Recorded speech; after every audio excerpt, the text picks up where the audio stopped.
Hello and welcome to the Tampering podcast, part of the Athletic NBA Show Network. I'm Sam Amick, NBA national writer at The Athletic, here with two of my favorite guys from the company, two of my favorite guys on the planet, John Krasinski, Jovan Buha. What's up, gentlemen? How are we? What's up, Sam? How's it going? Jovan, let's go. Let's hear the raspiness. Yeah, Let's hear the raspiness. I was trying to muster it up there. Like the smelly cat episode of Friends. Jovan's playing hard today, not feeling too good. Jovan, of course, Lakers beat extraordinaire and then some. John, Mr. All Things Minnesota. Guys, before the news of the day, we had planned on coming on here to talk shop about all things FIBA World Cup takeaways on your two particular beats. You know, John with Anthony Edwards, Jovan with Austin Reaves, and we are still certainly going to do that.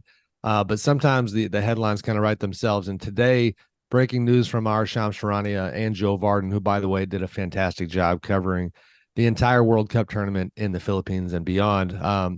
It did not take long for the Avengers, as everybody is calling them, to step forward and decide to announce through media channels that the big boys are coming for the Olympics. The Team USA, listen, it is what it is. They finished fourth in the World Cup, tough enough that they lose to Germany and don't get to the championship game, the gold medal game, but then they fall to Canada. And a matter of hours later, Shams and Joe are reporting that LeBron James at this, when the Olympics roll around, he'll be 39 years old, is leading a group that has had extensive conversations already about playing in the Paris Olympics next summer. That group includes Stephen Curry, Kevin Durant, Anthony Davis, Jason Tatum, Draymond Green. That is the kind of LeBron team, if you will, separately and also, as elite. Phoenix is Devin Booker, Portland's Damian Lillard, the Kings, De'Aaron Fox, and Dallas is Kyrie Irving. Essentially, all of those guys are either ready to commit now or have serious interest. A long ways from Paris, guys, but if that doesn't, I'm sure, make the Team USA group from FIBA just feel warm and fuzzy when they got up this morning. I'm sure that had to be a little tough. How did that news hit you guys? Yeah, I mean, I thought that this was honestly always going to be the case, just given Paris, destination city. Olympics obviously are always bigger deal for the US than the World Championships or the World Cup, things like that.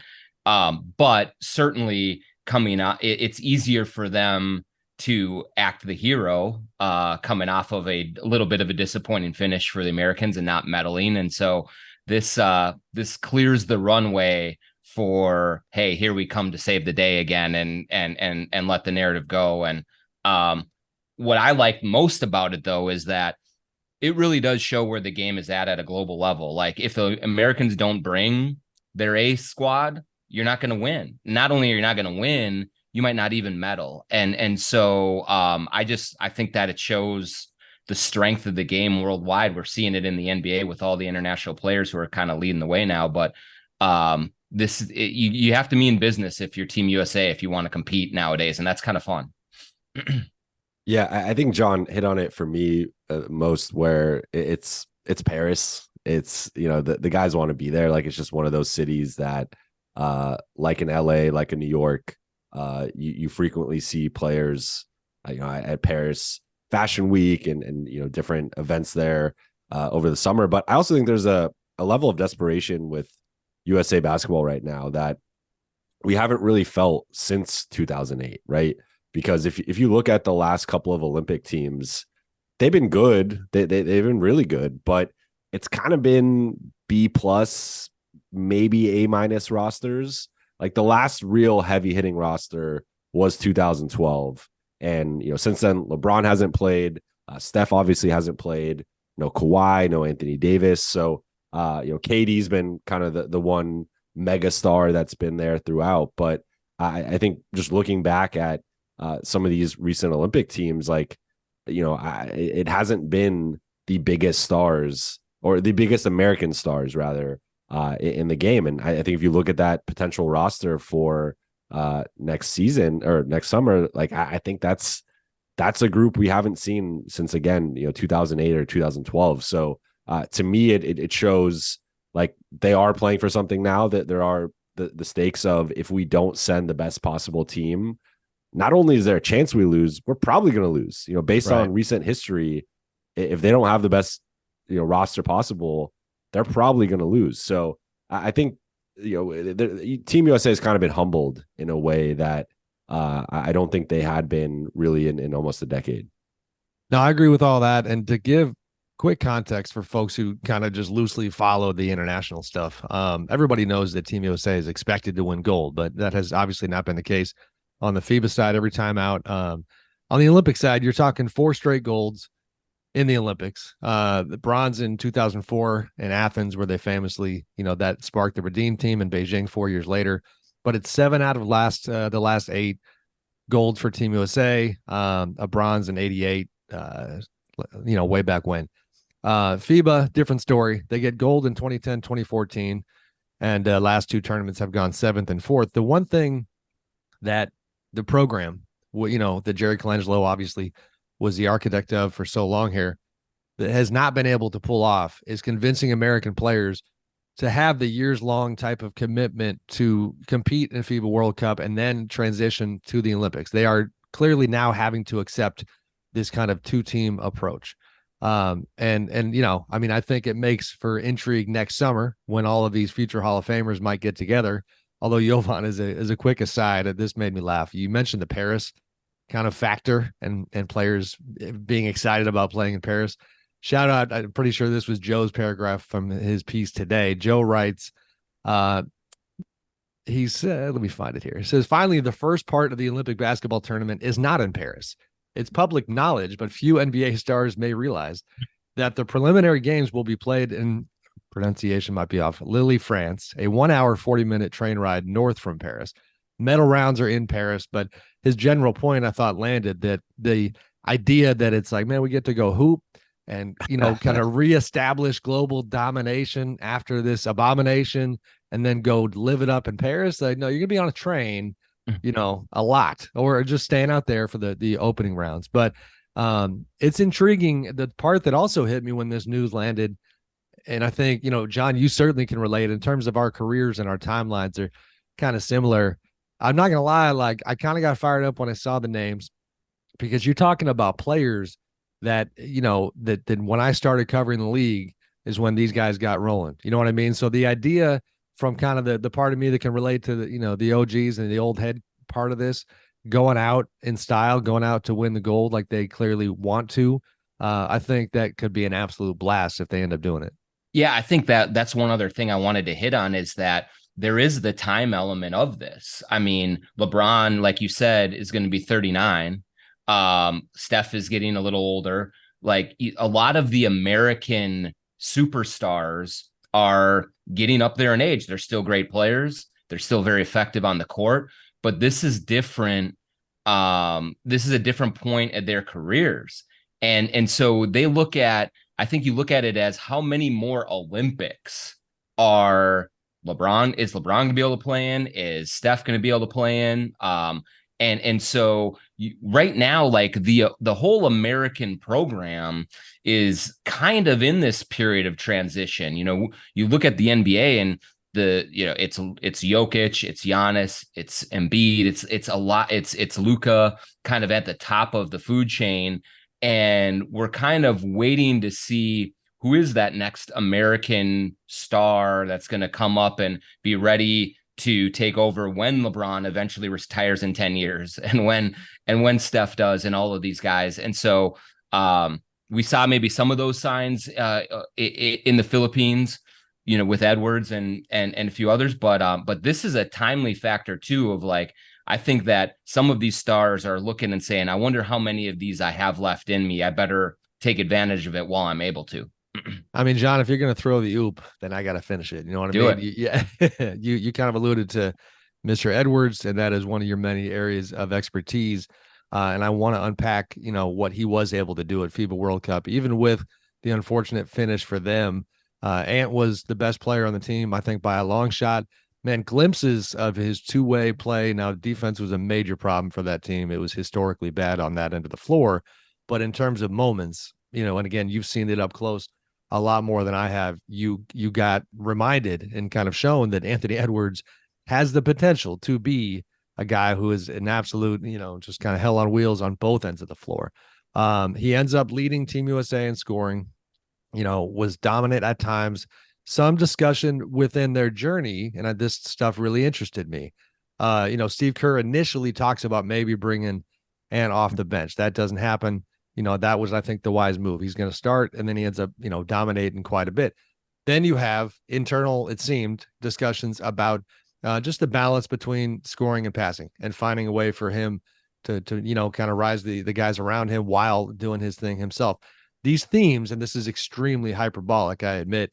I'm watching these themes, John, and then I'll be honest, I'm also looking at Ant, who has like almost a physical resemblance to a guy by the name of Michael Jordan.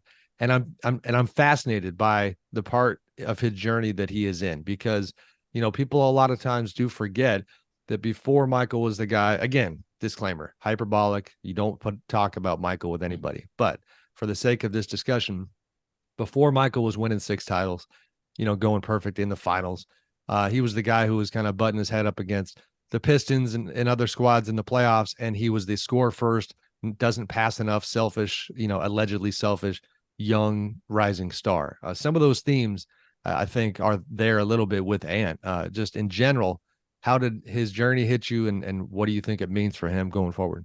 Yeah, I mean, I think that from a Timberwolves perspective, I don't know that they could have been any more encouraged than they were by what they saw, because one thing about, we've had this discussion the last week or so about maybe the national attention that does or doesn't come the Timberwolves way, and things like that. And I do think that there is an element of Anthony Edwards, the player, the teammate, all of those things that you just have to be around to really understand and appreciate and soak up. And it's not until he gets in the locker room, and it's not until he gets on the court with you, that you really understand, just the charisma, the leadership, the physical dominance that he's capable of displaying.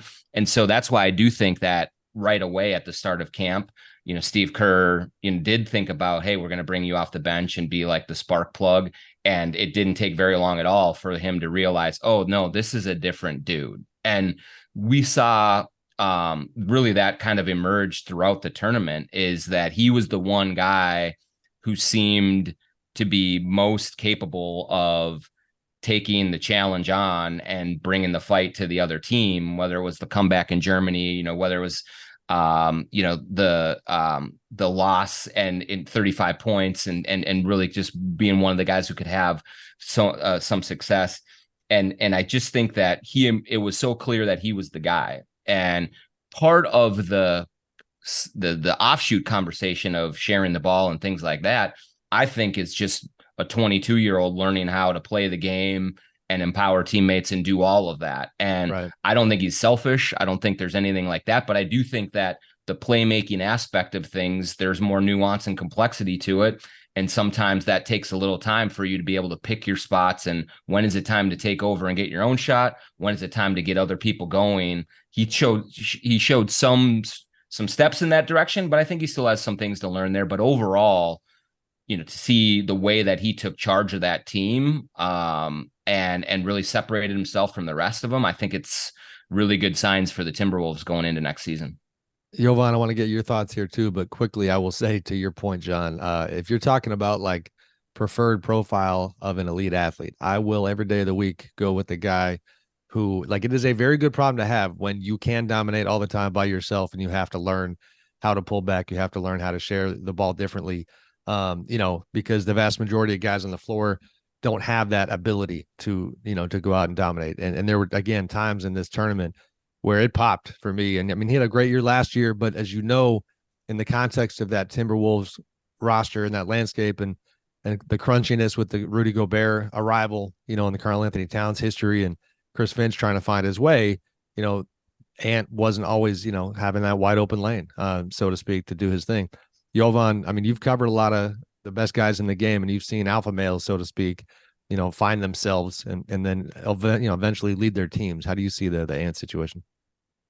Yeah, well, excuse me. I think John made a good point of this kind of being a slow burn for Ant.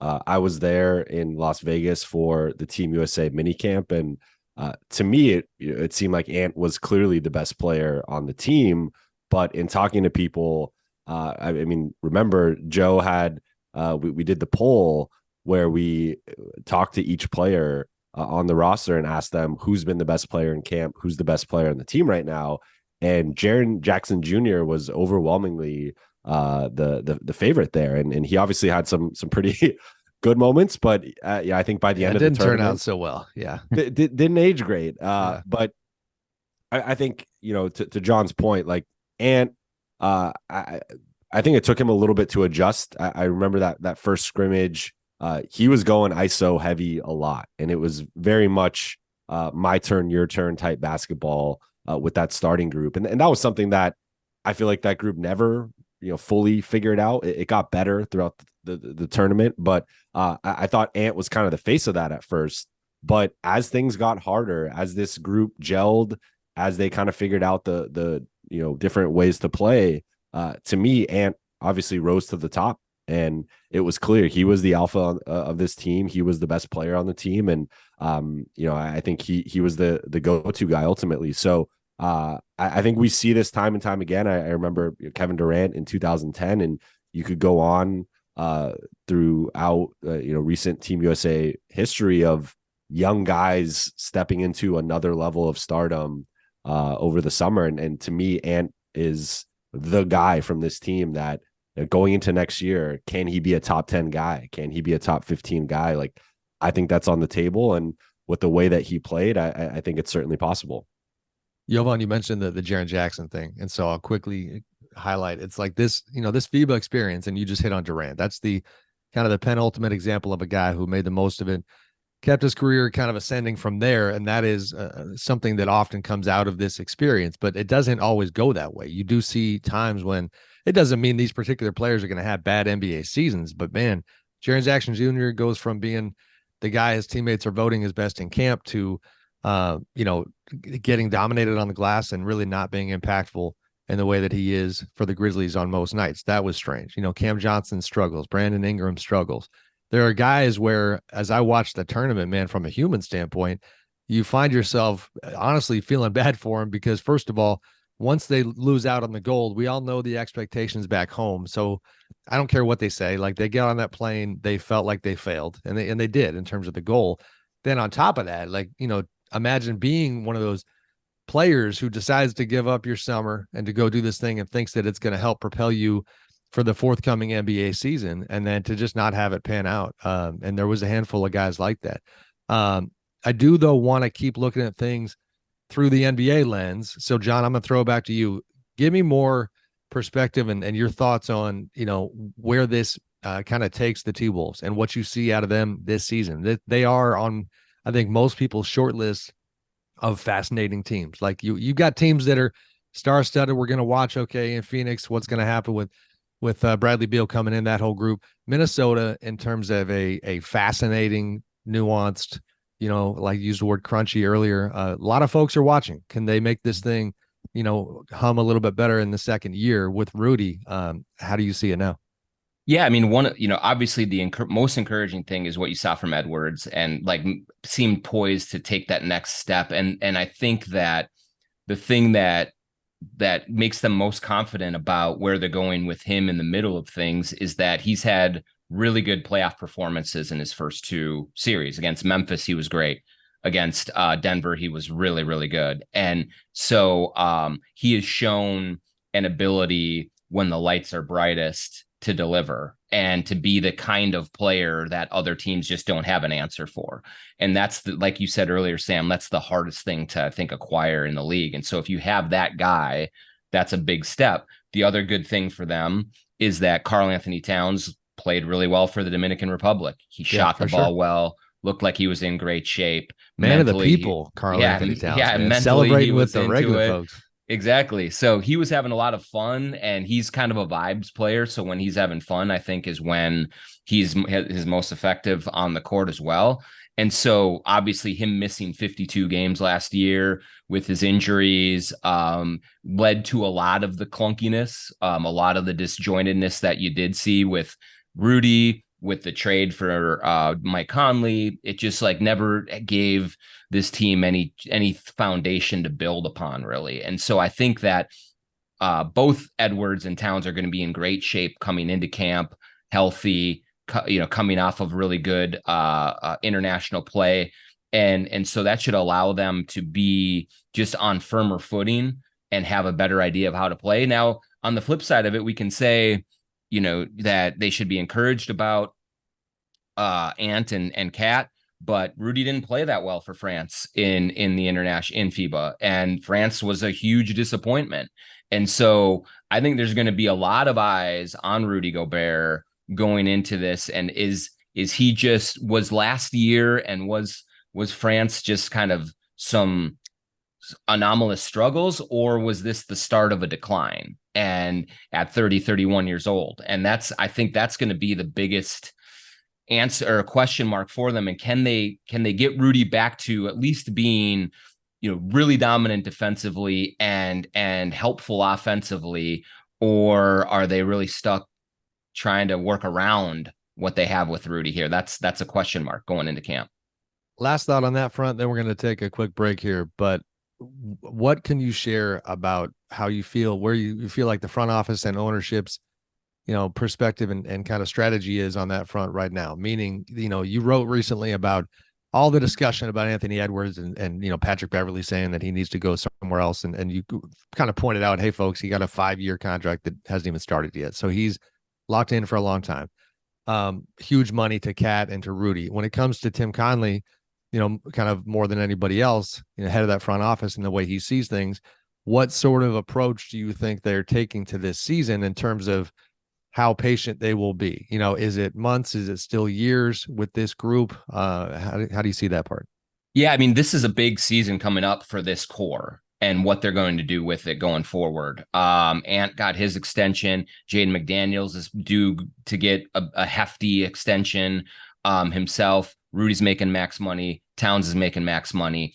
And so they want to give this every opportunity to work. They want to give this roster construction the ability to play together, and they really want to see it. They don't feel like they really got a good chance last season to do it. So they're going into this wanting the best and wanting to see it play out. But if it doesn't, if they stumble, if they are not making progress, if they're still in the play-in conversation, if they're one and done in a playoffs or something like that again, and then you look at the financial penalties that are going to come with all of this money committed to all these guys, something would have to change. And so I do think this is sort of a prove it season for this team. And if it's not going well in the first several months of the season, could they look to, mix things up at the trade deadline? Maybe. I think more likely is they will look next summer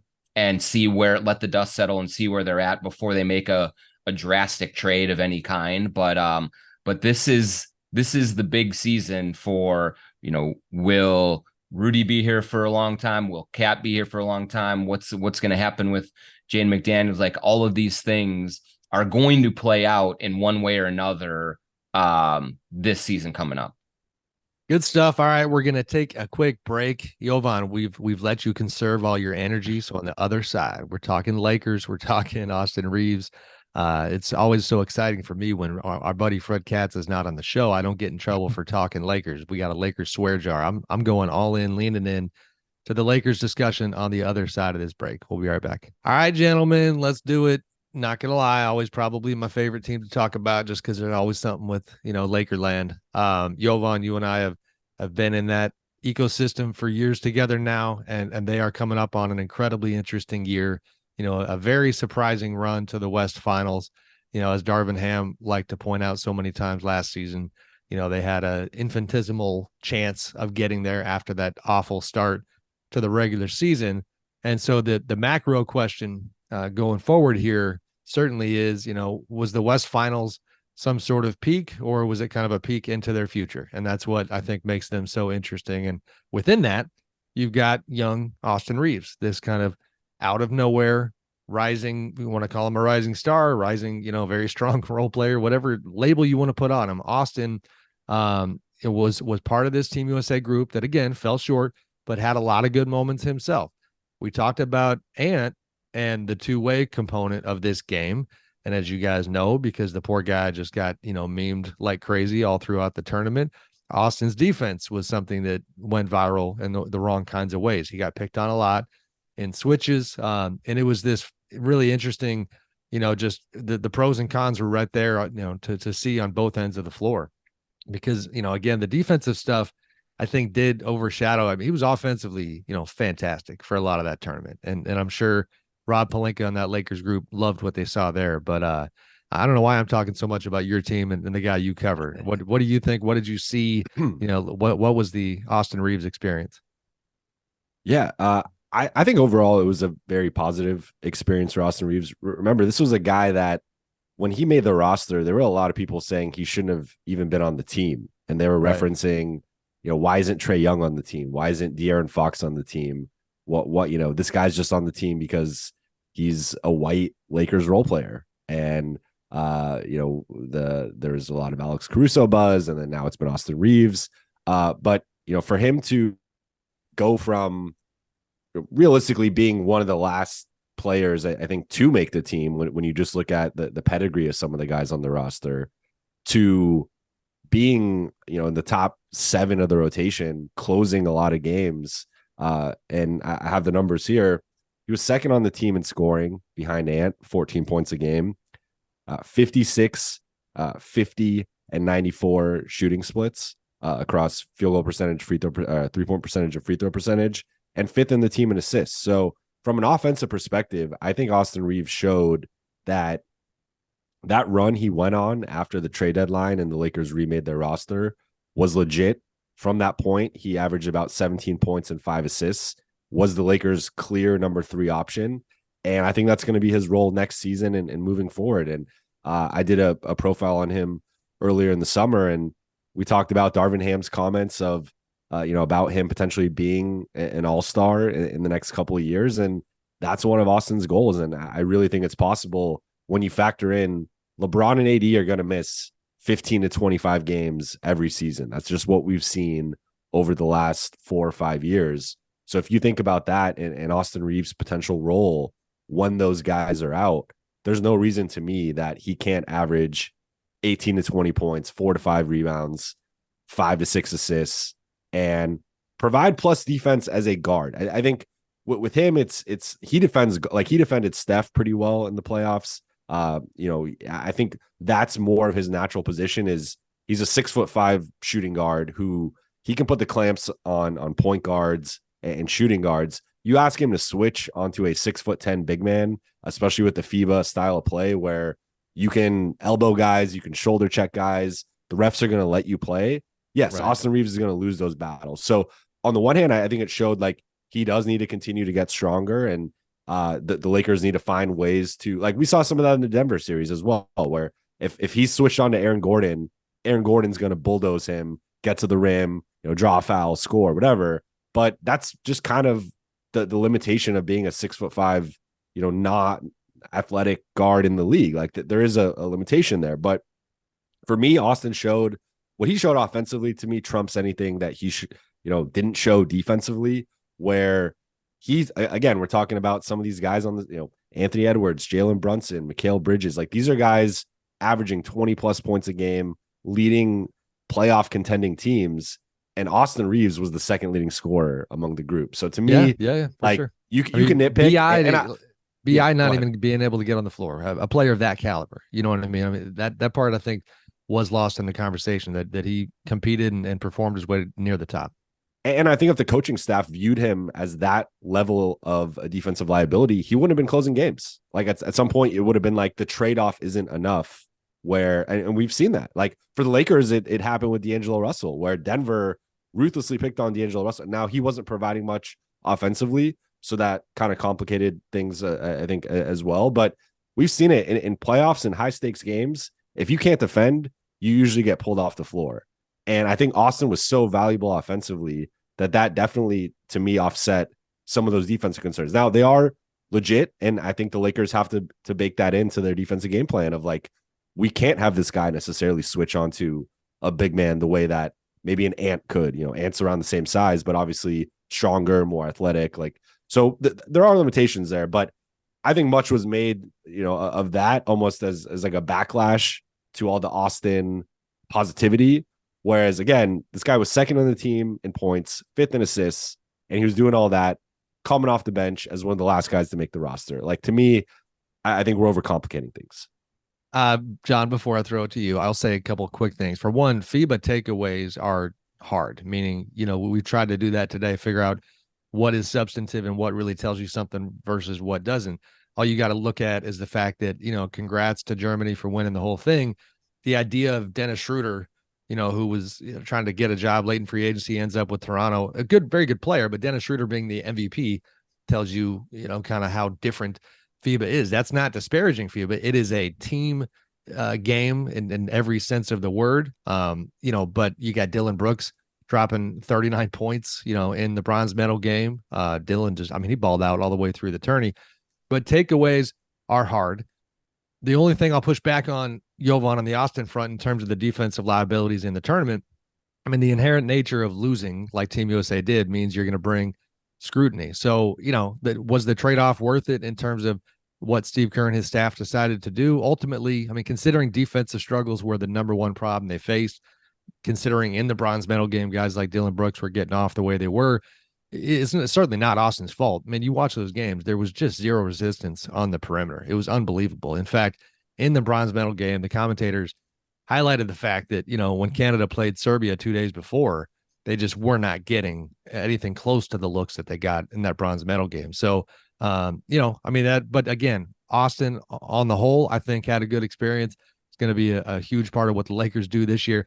John, where are you at on the Austin Reaves debate? Because we got this, not to put our people out there, we got this wildly entertaining athletic NBA show group text where people get loose. And, there's a handful of folks in there that, probably think that I could beat Austin Reaves in one-on-one, the way they talk about him.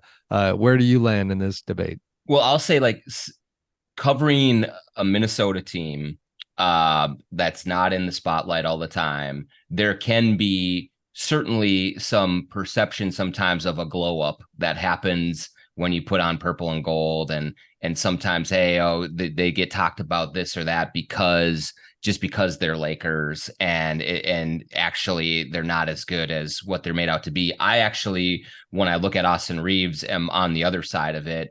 I think he's a high level role player. I think what stands out to me most when I watch him play is I think his teammates love playing with him. I think he's one of those guys that goes out and fits in to a scheme and a system and earns respect very quickly. And, is he a number one or number two guy? No. Will he ever be an all-star? I don't know about that. Maybe he will, but he's the kind of player that every really good team needs. He can shoot it. He can put the ball on the floor a little bit. He passes it. He will get after you defensively in the right matchups. And do things for you. And I think that contract that the Lakers got him on is fantastic. Like, I think that's going to be a great value for them. I was surprised that another team with space didn't make it at least a little harder on the Lakers to come up with something that they had to match that would have been at least a little bit of a pinch for them financially. So I think I'm a fan of Austin Reaves in that regard. One of the things that I saw when, he was on the floor in crunch time, and he could make shots and kind of create his own a little bit. And that's valuable. I think one of the other reasons is Team USA disappointingly didn't have anyone else to come out and defend like that. I thought Bridges was going to be better defensively. Ant is really good on the ball, but sometimes loses his guy off of the ball on the perimeter. And so, and Jalen Brunson just isn't that. I know we're guilty, media inherently, again, is like Monday morning quarterbacking. Literally, It's Monday morning. We're doing that. But John, if you're looking at it again and saying, all right, some of Austin's minutes defensively, maybe they should have gone to this guy or that guy. Josh Hart comes to mind, but yeah. But he was such a liability to offensively shot making wise that I don't know that he's the guy. Like, that's why I don't know that they had another option to put out there. Ingram, this was not the tournament for him. This was not the team for him. He did not look ready for it. And didn't look like a good fit that way. Cam Johnson was meh. they're just, It's not 23%. And I know yeah, it's low sample size, but my I mean, I goodness. wonder if you could have played more Walker Kessler and just at least given it a look of like yeah, maybe. what does a Kessler Paolo front court look like? What does a Kessler Jaren Jackson Jr. front court look like? Because my thing was ultimately like, I don't want to scapegoat anybody because I think in a situation like this that there's plenty of blame to go around, but I do feel like Jaren Jackson Jr. and the foul trouble, Oh, like yeah. this was stuff we Big saw time. with Terrible. Memphis.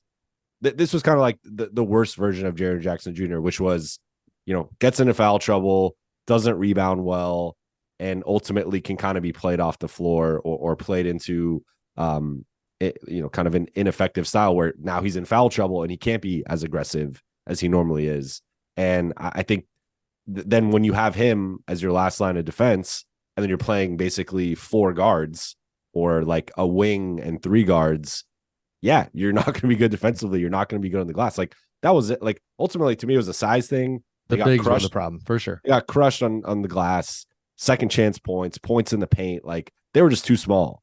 And again, if you're asking, we're talking about Austin, so I'm going to use him as an example. But like, if you're asking Austin Reaves to guard 6'10" bigs in a FIBA tournament, like, yeah, you're gonna probably lose.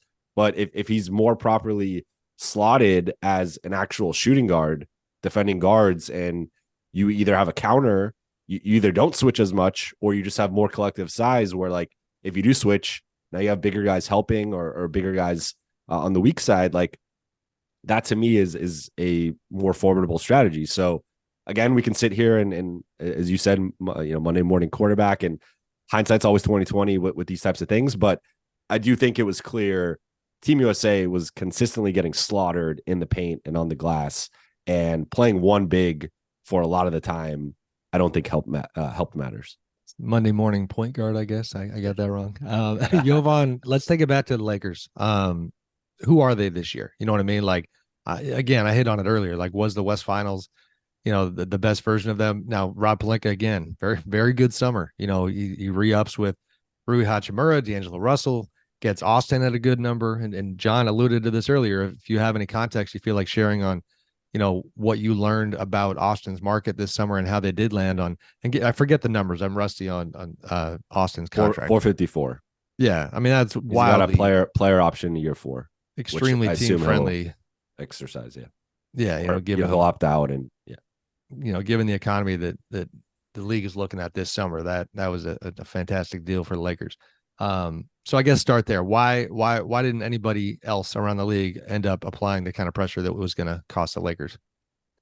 Yeah. So the 2 teams that were interested in Austin or had the most interest in Austin were San Antonio and Houston.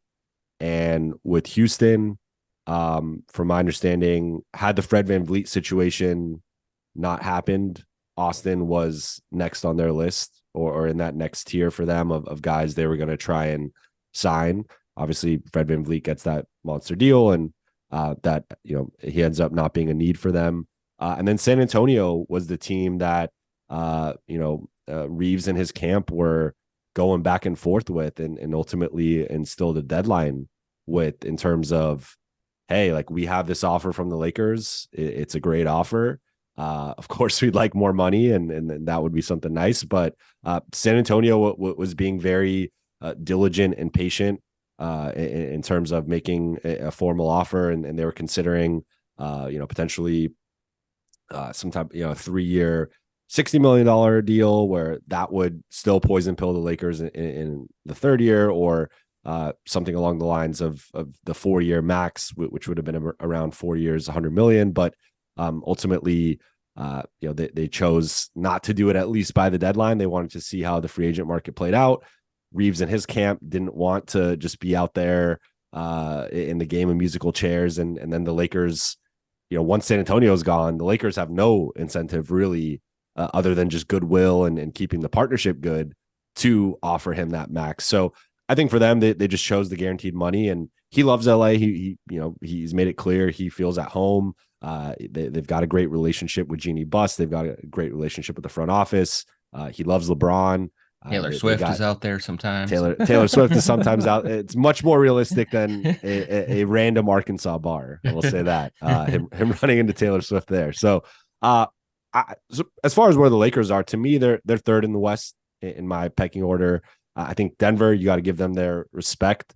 I do think the depth is a bit of an issue. They are betting on Christian Brown and Peyton Watson both taking jumps next season, and I think that starting lineup to me is the best lineup in basketball. But beyond that, I don't really, I didn't love the Reggie Jackson signing. I think there's still a hole at backup center. Like if any one of those five guys suffers an injury, I think they're more susceptible to lose games or be at a disadvantage than other contenders. And then I love Phoenix. I think Phoenix is a potential sleeping juggernaut. I think they're one of the few teams that could potentially win 60 games next season. And do juggernauts sleep? I've never pondered this question before. Sorry. Well, I think people just are underrating how, yeah. like, I think, like, if you told me, let's flash forward 9 months from now and Phoenix wins 60 games and like just dominates in the playoffs and goes like, I don't know, 16-5, like I wouldn't be shocked by that. And I think a lot of people would. I just think with that collection of talent and shooting, guys who could play on and off the ball, I love their vet minimum signings. I think they crushed it, in bargain hunting. So to me, Phoenix is like the defense and the health are obviously two major things, and that could go a bunch of ways. But how do you I see the point upside guard question? I think they're fine. I think like Devin Booker and Kevin Durant, to me, running an offense, it's like, I don't know. I mean, I think like to me, it's similar to the Clippers, where we've seen the Clippers with PG and Kawhi running the offense. I mean, when they're healthy, again, health is a big thing with this team. But like when the Clippers are healthy, they made a conference finals run. Like they've looked like they can win a championship. They just can't stay healthy, and that's my thing with Phoenix. If they can stay healthy, I think they're going to figure it out. Then for me, the Lakers are right there at number 3, where I think it's weird because they made the conference finals and I think they got better, but I still like Phoenix and Denver more. But to me, I mean, it's always dependent on match. Like maybe Phoenix and Denver get slotted on the same side of the West bracket, and they have to play each other in the second round, and that allows the Lakers to then make a conference finals. Then you got to only beat one of those two. But I do think for as much as the Lakers got better, my one criticism I'll say, I don't love the additions of Christian Wood and Jackson Hayes. I don't think it helps the interior I think it helps the interior offensively. Jackson Hayes, rim runner, athletic, lob threat. Christian Wood, most talented offensive big that has played with Anthony Davis, in my opinion, just with his ability to score in the post, ability to score in ISOs, 3-point shooting, like all that stuff's great. But defensively, that is a considerable step down from the JaVale McGee, Dwight Howard pairing that the Lakers keep referencing. Like Christian Wood and Jackson Hayes are not in the same ballpark as those two guys defensively. And the notion that like they're going to step in and recreate that 2019-20 magic, to me, just doesn't make any sense. It's not realistic. And if you're going to put one of those two guys on Jokic in a playoff series, he's going to feast. Like if you thought it was bad what he did to Anthony Davis, right. Like it's going to be bad. So the Lakers still have to figure that out, to me, where they need at some point in the regular season, whether it's a signing or a trade, they need a better defensive big other than AD that they can trust to at least defend. Like you're not going to stop Jokic, but can you not foul out in like 8 minutes against him? Like they still need that guy to me. So that's my one criticism. But otherwise, I think they're better, much better shooting, better depth. I like some of the role players like Gabe Vincent, Taurean Prince.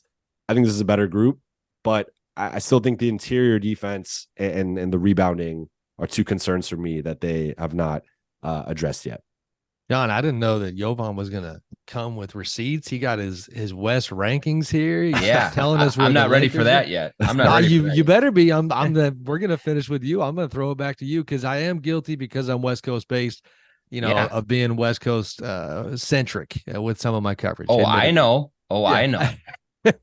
But like the West is wild. I know it's a cliche, but yet again, you look at the West. I got the standings in front of me from last year, and Jovan laid out a very logical argument. I can't really argue with the reasoning behind some of your choices, Jovan. But in terms of just looking at the context here, you've got it going Denver, Phoenix, Lakers. That means you see the Lakers as better than a Memphis team that, even though they're going to be without Ja Morant for 25 games, re-upped with Desmond Bane, added Marcus Smart. I'm actually pretty high on the Grizzlies going into next year, although apparently, Dylan Brooks should have been on that team because that guy's going to be in the MVP discussion the way he looked with Team Canada. But Clippers loaded if they're healthy. Warriors are leaning into making another run.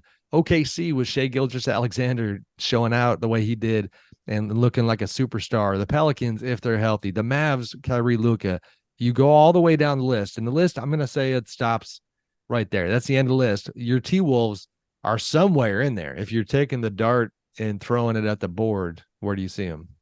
Yeah, I mean, I think that unfortunately, like, it's not good for podcasting, but there's a lot of variance for them. I think if things come together, if they figure out some spacing offensively and you get a Rudy that is a little bit closer to what he was in Utah, then I think they can be a 5 or a 4 seed in the regular season. What they do in the playoffs, who knows? Like, I think that's the real question for them. But I could see a scenario where they do get up that high in the regular season because they have a lot of talent. I mean, you have Jaden McDaniels, you have Naz Reid, Nikhil Alexander Walker looked good in FIBA. Yeah. Like, they have a lot of talent from like 1 through 9 that is good, but it does it all fit together. And if it doesn't, if Rudy continues to struggle, if they can't figure out the too big thing, then I could see him down around 9-10. Like, I think the variance is there